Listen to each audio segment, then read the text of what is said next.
ஆண்டாள் திருவடிகளே சரணம். திருவடிகளே சரணம். மார்கழித் திங்கள்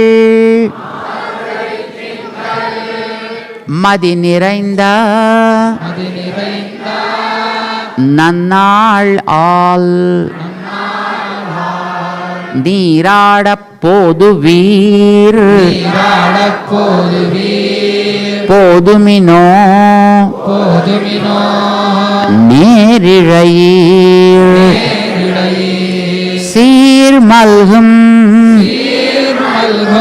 ஆய்ப்பாடி செல்வச் சிறுமீர்கள் கூர்வேல்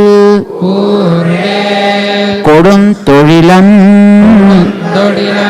நந்தகோபன்